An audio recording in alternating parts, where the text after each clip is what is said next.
Hello everybody and welcome back to my podcast, Esme's Country Life. In today's episode, we're going to be talking about my traumatic experience at the museum where I meet dinosaurs. We're also going to be talking about crazy bus drivers, and we're going to be talking about me starting to do some bridleless riding with my horses. But before we begin, I just want to say a huge thank you to the sponsor of the podcast, Red Post. Red Post is an equestrian and country store based in the UK that also ship all over the world. And guys, when today's episode comes out, it is 1 week until my meet and greet at Red Post. So yes, I'm going to be there on Saturday, the 23rd of August. I am so excited. If you want more information, go to my website, thisesme.com. And also, I'm so grateful to be part of the Red Post team. Red Post actually have lots of different sponsored riders. One of them included is Harry Mead, who's doing very well at the moment in eventing. So anyway, yeah, go and check out stuff at redpostequestrian.co.uk. Also, dare I say, time to not long now until we're thinking about autumn winter stuff. But anyway, secret. But anyway, let's get into today's podcast episode, because I know it's called Esme's Country Life, but I had a city girl weekend, which sounds way more exciting than it actually was, because when you think of a city girl weekend, you're probably thinking of me going out. And as you guys know, I am pretty much a grandma. So do you know what I did when I went to London?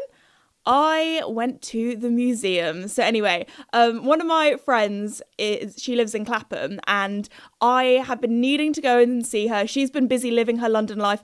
I've been busy living my horse girl, social media, here, there and everywhere at horse shows all the time life. So we finally managed to find a date that we were both free. So I went up on the train and saw her, and it was just, it was just such a lovely weekend catching up. We were also really lucky with the weather as well. It was beautifully warm, sunny. One of the things that I noticed when I first arrived in Clapham, because she kind of like showed me around and that kind of thing, was there are so many young people. So many people in their 20s like me, and I was like, what is going on? Like, everywhere I looked, everyone was my age. It felt like I'd walked into like the Love Island villa or something. It was wild, because for some context, where I am, I live basically near a very small little seaside town where a lot of people decide to move to when they want to retire. They want to go to the coast and go. So I'm used to walking around my local town centre, walking along the seafront, and everyone has grey hair. So for me, being in the city, I was like, wow, everyone's out, everyone's, walking about, having like a nice little lunch or a brunch, sitting outside, everyone's young. It felt like I'd walked into a parallel universe. It was very different to what I'm used to. So anyway, that was really lovely. We had a little walk around, and then we also had brunch at a nice little rooftop cafe as well, and just had a good old chit chat, a bit of a catch up. I also had a little look around her house, that kind of thing, which was really, really lovely. Also, because we hadn't seen each other in so long, there was a lot to update each other on. We were basically there like, okay, this is my life debrief, this is my update, this is what's happening. There was a lot to cover. But anyway, then we decided actually that afternoon to go to the museum. So we went to the Natural History Museum, which you guys know, I am a nature lover, I'm an animal lover. Anyway, so I was very excited, and we decided to watch, I'm pretty sure it's called Our Story by David Attenborough. So I asked my friend, I was like, what should I do? What should we do while we're in London while I come and see you? She's like, oh, I'll have a little look. So we were basically tourists. I mean, not tourists. I don't know. I was going to say tourists in our own city, but it's not my city, it's her city. But anyway, so we arrived at the Natural History Museum. Now, for some context, at the moment in the UK, it is the summer holidays or the school holidays. So all the kids aren't in school at the moment. So it was a sunny Saturday. So it was busy, let me tell you that. So we arrived at the museum and we saw the world's longest queue, and we were like, oh my goodness, I know we're British, and I know that we are known for liking to queue, but there were so many people there. And then we looked at the thing and we were like, oh, do we go to the back of the queue? And I was like, wait a second, we have our tickets because you had to pay a little bit extra to watch the David Attenborough Our Story kind of show. So I was like, oh, does this include tickets to get in? Because I'm pretty sure it's free. It may be free to get in, or maybe a donation. I'm not 100% sure. Don't hold me to that. But I was like, why are all these people queuing? Anyway, so we went around, saw a little thing that said pre-bought tickets, entrance this way. So, oh my goodness, we felt like we were in VIP. We walked on in, no queue at all. It felt like we had fast track, you know, when you go to theme parks and things and you can just skip the queue. Oh my goodness, we were like, guys, VIP's coming. No, we weren't like that, but we were so glad, so relieved. I think relieved is probably the best word, that we did not have to queue outside in the blistering heat with all the tourists, even though we technically, well, I'm definitely a tourist. So anyway, walked on in, and when I tell you this, I mean, I've been to the Natural History Museum so many times as like a kid, especially as, I've probably mentioned this quite a few times before on the podcast, but I don't know if they do it anymore, but there used to be this thing called Kids Week. So train tickets to London were super cheap, like all the sort of things, fun things to do in London for kids were super cheap. So we'd always go then. And I am a museum lover. You would have heard when I did my little podcast episode in New York that we went to the Natural History Museum there. So yes, we're back with another Natural History Museum. But this Natural History Museum, I'm not going to lie, I have a bit of trauma with. And you're thinking, Esme, how do you have trauma with a museum? Now, I remember at the very, very young age of, I want to say 4 or 5, I'm pretty sure I was in reception at school, which is like the UK version of kindergarten, maybe even, younger than that. But anyway, I was very young. And I think I was that age where my brother was a toddler because he's 2 years younger than me. And I think my mum probably just said to my dad, get this wild child out of my face. I need to focus on the youngest child, take the older one, which is me, just take her out somewhere, take her out for the day, burn some energy off, that kind of thing. So my dad was like, perfect. She's probably at the age now where we can do a day trip to London. And what did we do? Go to the Natural History Museum in London. Now, I remember having a great day with my dad. We always got up to good fun together. But there was one thing at the Natural History Museum that I have a bit of trauma with, and that is the giant animatronic T-Rex. Now, if you've seen this before, you will know what I mean. Now, bear in mind, I was about 4 or 5 at the time, and I didn't know what lying was. I think you're at that age where you're almost kind of figuring out life a little bit more. I mean, I'm still figuring out life, but you know what I mean. So it takes a while to process things. So my dad just said to me, we're going to meet a real life dinosaur. So 4 or 5-year-old me, I didn't know what lying was. So I thought, my dad would never lie to me. My dad would never lie to me. He tells me the truth. So I believed him that I was going to see a real life dinosaur. Now, anyway, long story short, this T-Rex, I was absolutely petrified of. It's massive. It looks really realistic as well. And for a 4 or 5-year-old, I was like, wow. I remember being really scared. But anyway, I do have a lot of stories actually of me being around that age and being very scared of lots of random things. Actually, most of the things that I was scared of at that sort of age was at Disneyland. Again, I was very, very lucky that my dad and I, we did a trip to Disneyland when I was probably about 4 or 5. I think I was 5. And I just remember being I don't know, maybe 5-year-old Esme, she was not a girl boss. She was petrified of everything.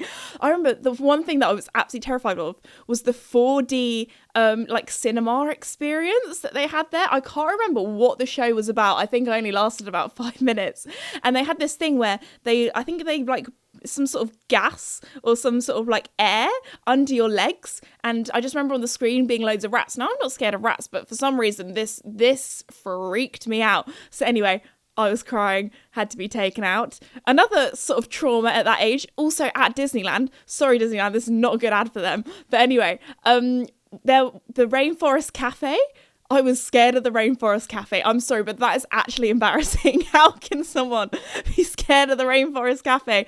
Because they had these monkeys there were people in human suits that looked like monkeys. And again, at that age, I thought that was a real gorilla. And you know what? I remember being petrified, but I wasn't petrified for me. For some reason, I was worried that they were going to eat my dad. I'm sorry. How random is that? Gorillas, they don't even eat humans.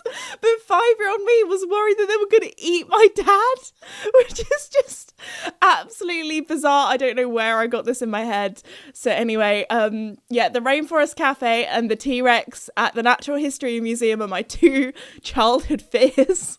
So anyway, I'm fine with 4D cinema experiences now, guys. Don't worry. I'm all good. I haven't actually been to a Rainforest Cafe since. I mean, that's the only time I've gone. So it would be, I think I would be fine. I think at the big old age of 24, I think I can manage going into a Rainforest Cafe. But anyway, so yeah, I faced my fears, actually. Yes, I faced my fears and I went and saw the giant T-Rex at the Natural History Museum, got a little selfie with him, sent it to the family group chat, all was well. So I just thought that was a funny little anecdote. Also, another dinosaur thing that I was scared of, we have like a little dinosaur park. I don't know where it is, but I just remember going to it once as a kid with my grandparents, and there was this one bit, I'm pretty sure you were like walking through a cave, they had cave dinosaurs. Anyway, it was dark and I cried so much that they had to turn all the lights on and escort us out of the emergency exit. So yeah, five-year-old Esme, she was quite a scaredy cat.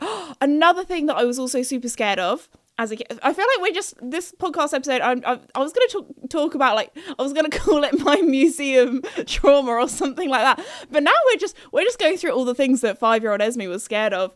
As you can tell with my podcast episodes, I kind of just come up with bullet points, things I want to talk about, but we go a little bit off topic sometimes. But another thing I was so scared of, when we would go and see my grandparents when they used to live in Derbyshire, this is really off topic, but it's another phobia of mine. We used to go to this museum, another museum actually, there we go, still on topic, and it was called like the Victorian Child Museum or the Victorian School Museum. What was it called, Dad? Was it, yeah. Yeah, the Museum of Childhood, that was it. Which, I'm not gonna lie, if you're like, we're going to the Museum of Childhood, it does sound a little bit sinister. It sounds a little bit scary. And they had like things like an old Victorian like classroom where they had chalkboards and the cane and all that kind of stuff. So, and like loads of creepy old dolls. So now I'm thinking of it, this sounds more like a museum to scare children. Like these are all the horror film kind of things.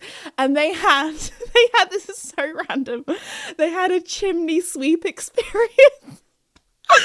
So anyway, so if you want to know what a chimney sweep experience is this is just like the most bonkers British thing. I feel like people from other countries are going to be like, girl, what is wrong with your country? So anyway, it was like a fake chimney that you could climb up, and it was pitch black, and it had like a tunnel. And I think this is where my claustrophobia fear came from, because I was that kid that was always climbing trees, climbing fences, like, you know, give me a tree and I'd climb up it. Not scared of heights at all. But this chimney sweep experience, I did not like climbing in a confined space with... Yeah, so basically it was just like a fake chimney with I remember it had little steps or like little metal things that you could put your feet on to climb up. And I remember my parents being like, go on, Esme, go on, you can do it, like really encouraging. And me being like, I don't like it, it's too dark and too scary up here. So anyway, I would have been a really rubbish chimney sweep in the Victorian times. But yes, so there we go. I would probably say that claustrophobia is probably one of my like top fears, I would say. I remember my first nightmare, actually, that was being claustrophobic. It was that I was going down a water slide, and then I was going down, but the slide just got smaller and smaller and smaller and skinnier and skinnier. And then I got to the end, and there was just like a tiny little gap that I couldn't fit through, and there was all this water coming. And then I woke up. So that's quite a traumatic dream, actually, for a 5-year-old Esme was going through it. I had a lovely childhood, don't get me wrong. I lived a very lovely, privileged childhood. I don't know where all these phobias came from. But anyway, there we go. Let's go back to the museum. So once I'd seen my T-Rex, all was well. It was then time for the more wholesome David Attenborough Our Story experience. So this was actually very, very cool. Would recommend it. It's one of those things where I'm glad I've done it, but I probably wouldn't rush back because I've seen it. Although I am that one person where if I watch a series or a film, I have to really, really, really, really, really like it to watch it again. I would much rather watch something new that I've never seen before. I don't know if anybody else is like that. I have a few friends and they have like a series, and they will just watch the same series every single day all the time. And for me, that's boring. I know what's going to happen next. Anyway, so we walked into this big dark room, and it had, the best way to describe it, had lights kind of at the top that would project the kind of show, but it was on all four walls of the room, and there were little seats inside. The only thing that I would say, as you guys know, I don't have the best back. I don't want to sound like I'm complaining, but there was no back support on these seats. So if anybody has a bad back, just letting you know, there is no back support. So we were kind of sitting on, the best way to describe it, you know when you go and try shoes on? It's that kind of seating where there's no back. It's just like you're sitting on a big cushiony kind of thing. So there were actually quite a few people that halfway through they decided to stand up and just like sit with their back to the wall. But then it was really awkward because you're watching all the walls with the film on, and you would just like try not to stare at the people that were sitting on the wall or sitting with their back to the wall. But it was really, really cool. A lot of my like family were like, "What is it about?" So anyway, it started off with, I don't want to give too many spoilers, but it started off with like all the planets and talking about Earth and how we're unique and cool. And basically it did like a whole talk about the beginning of life and how we've evolved and all that fun stuff. And then it kind of went into a little bit of a doom and gloom section where it was talking about the environment and climate change and global warming and all that nasty stuff. But at the end, it was a little bit happier. It was talking about all the inventions, trying, right the wrongs that humans have done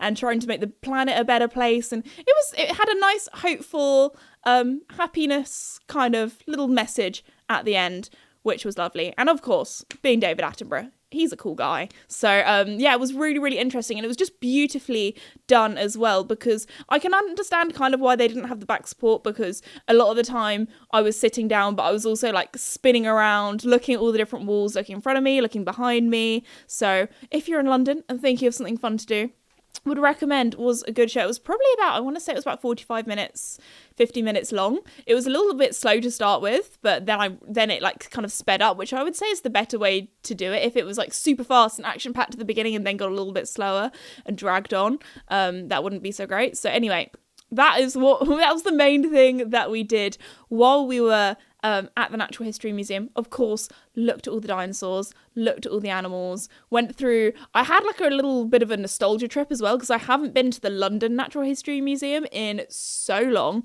So like the bug section and things like that, there's like a little house that you can go in, and I was like, oh my gosh, I remember going in this as a kid, this is wild. So anyway, we had a lovely time. We also, to get to the museum and also to get to the train station, we took a bus, which I haven't actually been on a London bus, probably since I was a kid really, because normally when I'm traveling in London, I'm going from one place to another, which is quite far away. So normally I just get on the tube. But we got a double-decker bus. We were living the full London experience. And both times we were so lucky because we managed to get to the top and we got to go at the front. So we had like a full panoramic view. I felt like I was on one of those hop and stop buses, which actually, if you're ever in a foreign country or on holiday or a tourist or want to do something, when you first get to a city, my grandma, she has given me this tip and it's really good, is go on a hop and stop bus, because you get to see the whole city, you get the little headphones and you get the little tour and you can see what's there, and then the rest of your trip, you can figure out what you want to do. You can be like, that looks cool, do that tomorrow. Anyway, sorry for that little interlude. So we were on the top of the double-decker bus and it was brilliant. It was a lovely sunny day. Oh my gosh, the people watching. I have come to the conclusion that I am so nosy and I love to people watch. And oh my gosh, there were so many dogs as well. I was on like dog alert, spotting all the dogs, spotting all the dog breeds. We were just having a blast, having a good catch up as well. But oh my goodness, these London bus drivers are a different breed. There were so many. I wouldn't say I'm a backseat driver. I wouldn't say I'm a backseat driver. If I'm with someone and they're driving, I don't say anything. I don't do anything, like they're the ones driving, they're the ones in control. Like, it's annoying when, actually, tell you who is the worst backseat driver? My dad. I could be 1 millimeter a little bit too much on one side of the road and he will tell me anything wrong. He will. So if my dad ever messes up when driving, I always pick out on him because he does it to me. Oh my gosh, one of the best days was when he curbed the car, and I was like, yes. Sorry, that sounds really, really mean, but he taught me how to drive, and when he was teaching me how to drive, he was like, I've done all these driving courses, I've done professional driving. Anyway, Davide is making grumpy noises. Anyway, so yeah, these bus drivers, the amount of times I honestly thought we were going to go into the back of the car ahead. Like, they were slow on the brakes. Let's just say that. Also, another thing that my dad taught me growing up when learning to drive is tarmac and tyres. So if he ever does this, I always say to him, tarmac and tyres, because when you're behind a car, you should always be able to see their back tyres and a bit of tarmac as well. This guy was not doing that. We were right up behind these cars in front. We were practically smelling the driver. Anyway, so there were so many times where I was like, oh my gosh. Other things as well, because these buses, they are tall. They're also wide as well. They are huge. And you got to remember, London is a very, very old city. And you know what very, very old cities have? Tiny little narrow streets and lots of twisty turns. And the amount of times where I thought, we're going to hit that pedestrian, or oh my gosh, we're going to hit into that lamppost, or no way, we're going to fit through here. And then we fit through. I mean, these bus drivers, that is literally what they do every single day, all the time. So it's like second nature for them. But I was thinking, oh my gosh, I would not want to be a bus driver. Although saying that, I feel like horsey people are the exact same, but with their big old horse boxes and their HGVs. I'm like, they can't fit through there. And, you know, they go and show you, yes, it can be done. Anyway, so yeah, had a lovely, lovely time in London. It was great catching up with my friend, and I had a great time at the museum as well. But anyway, I need to give you an update on the horses, because this week I've decided to do something a little bit different with them, and that is do some bridleless riding. Now, I have done, back in the day with Mickey, my first pony, who sadly we have no longer, I used to do so much bridleless and tackless riding with him. I mean, I did have him for 15 years, so we knew each other so well. Like, he was just the best, most chilled, bomb-proof, non-spooky, like so chilled pony, and he was like, oh, love him. Anyway, and I have done actually quite a bit of bridleless with Casper in the past, but I haven't done it in a little while. So I thought this would be something fun, a little bit different to do with Casper and Joey. So I actually did it with Joey first, because I thought for the video, because yes, I have filmed a whole video. So after this podcast episode, if you haven't already, go and check it out, because I go into more detail how I've been kind of like teaching my horses to do this. Again, a little disclaimer, do not do bridleless with your horses unless they have been correctly trained. Horse riding is a dangerous sport. Do everything at your own risk. Don't sue me if you copy me and hurt yourself. Okay, moving on. So anyway, I did it. I had my first ever session training Joey to do it. Now, did I keep the bridle on him the whole time?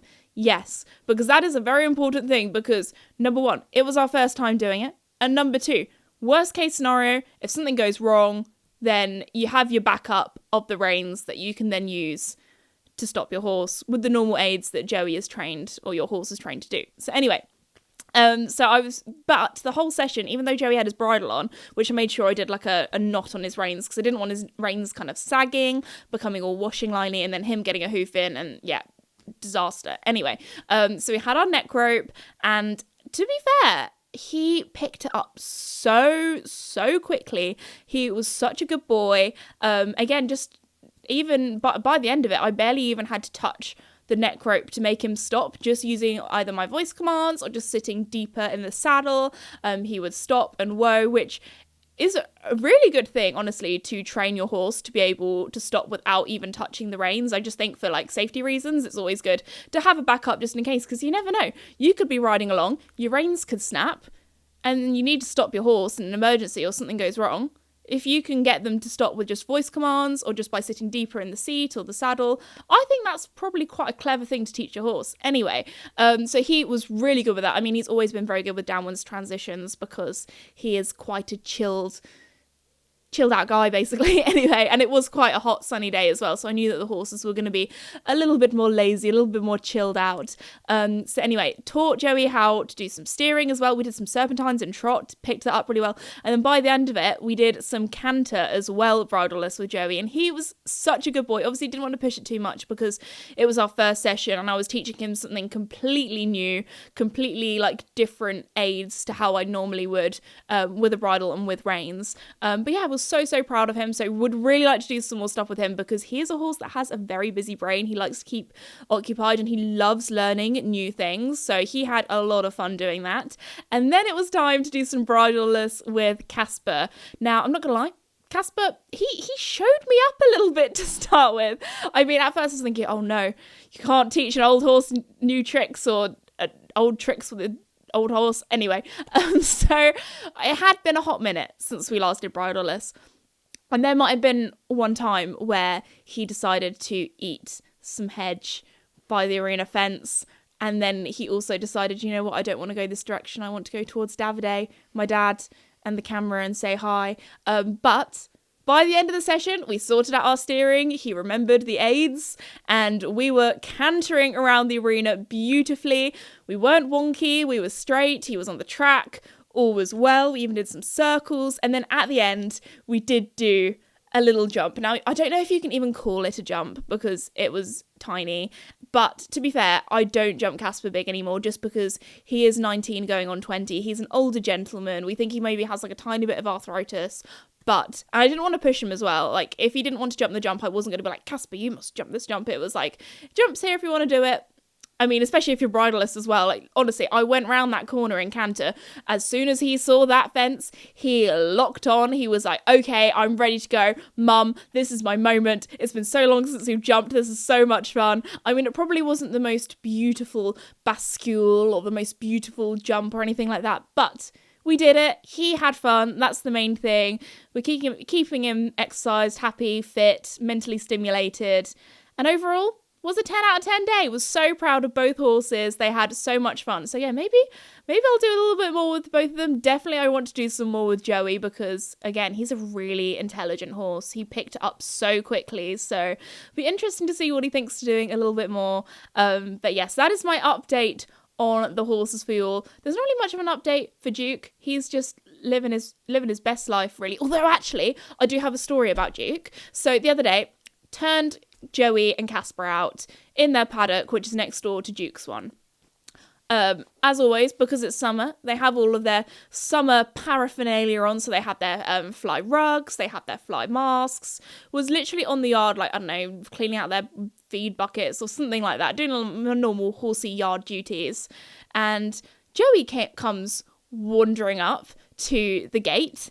And, you know, normally he likes to kind of watch me while I'm doing things because he thinks he's going to get a treat or attention. Actually, probably more attention. I think Joey actually puts attention above treats, which is wild. But anyway, so he was there and I was like, wait a minute. Something's wrong. Something's not quite right. What? And then I realised, oh, something is missing. What do you think could be missing? It was Joey's fly mask. So anyway, wander on over. I'm like, and I could tell that he was like a bit annoyed because he had all these flies on his eyes. I was like, Joey, where is your fly mask? Walk round his whole paddock. Could not find this fly mask for the life of me. Thought maybe he's chucked it over the fence into a different field. Looked around there. No fly mask. Even looked in the neighbour's woods. No fly mask. Do you know where this fly mask was? It was in Juke's paddock. And do you know where it was in Juke's paddock? The complete other side of Juke's paddock. So I think Juke, over the fence, had, number one, somehow managed to undo the Velcro on Joey's fly mask and take it off. Because Joey's very good. He always keeps his fly mask on. He never takes it off. And then had not only taken off Joey's fly mask, but had decided to carry it in his mouth and wander to the other side of his paddock and dump it in the muddiest, pooiest patch.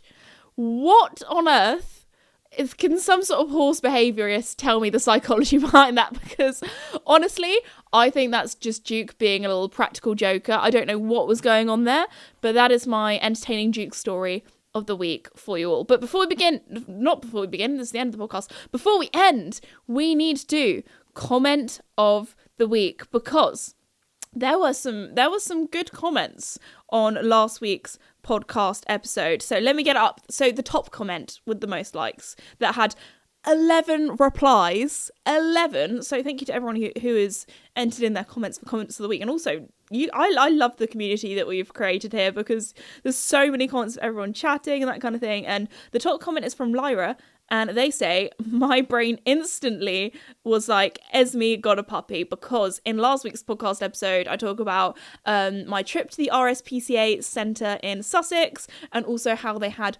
so many cute puppies there. And I talked about the rehoming process. And guys, can I just say, since filming that video, because when we filmed it, they were like, oh yeah, the puppies will have homes, I got an email through, and it was from the RSP and the PCA, and they were saying, actually, 2 of the puppies don't have a home yet. And my dad sent me through the ad and was like, Esme, they don't have homes. And they were so sweet.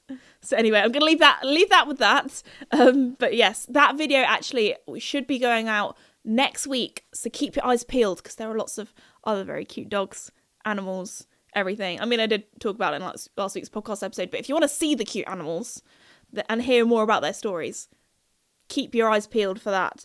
And then the next one is from Star Stable Insider, and they say, I had a rough lesson today and almost fell off. I feel better now after listening to your podcast. Oh, I'm sorry to hear that you had a rough lesson. I feel like every equestrian has been there, has been in your shoes, and has had a difficult time, or had a time where they've almost fallen off. So I'm proud of you for continuing your lesson, continuing riding. Go and smash it next time. I hope you have a better ride, and I'm glad that my podcast episode made you feel a little bit better. Also, one of the questions that I said in last week's kind of comment of the week questions, so we're doing three comments of the week. Oh my goodness, we're really pushing out the boat there here. So this one is from Emily, and they say, hey Esme, my favourite animal is probably a duck, because my question that I asked you guys, because we were talking about the RSPCA and animals and that kind of thing, is what is your favourite animal apart from horses? Because I feel like everyone who listens to this podcast episode, it's probably horses, maybe dogs. I'd say that's probably a close second, but I was talking about how I have, like, obviously horses and dogs that I really, really like as animals, but my favourite kind of like exotic or random animal, I love capybaras, and also I really like armadillos as well. So anyway, Emily says, my favourite animal is probably a duck, because if you look up cute ducks on the internet, then you're definitely in for a treat. I also, my whole kind of algorithm for all my social media platforms is just cute baby animals. So I feel like that says a lot about me as a person. So I do get some lovely short videos of ducks and baby ducklings.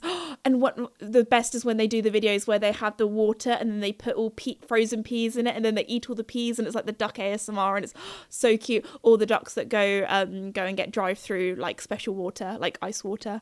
Anyway, also, I know that you will be a great dog owner one day, because you're so lovely and caring with animals. Oh, that's so sweet. Thank you so much, Emily. So anyway, I don't really know. I know what we could do for this week's comment of the week, because we talked about some of my weird childhood phobias. Let me know in the comments, what's something that's not really that scary that you were scared of as a kid, or maybe you're still scared of now. I'm going to say the Rainforest Cafe is such a random one to be scared of. Someone needs to take me to a Rainforest Cafe now. I need to face my fears of 5-year-old Esme. But anyway, on that note, I'm going to finish off today's podcast episode there. I really hope you enjoyed listening to what I got up to this week. Also, I just want to say another huge thank you to Red Post for sponsoring the podcast, and I'll see you at Red Post next week. Thanks for listening, and I'll see you all next time. Bye!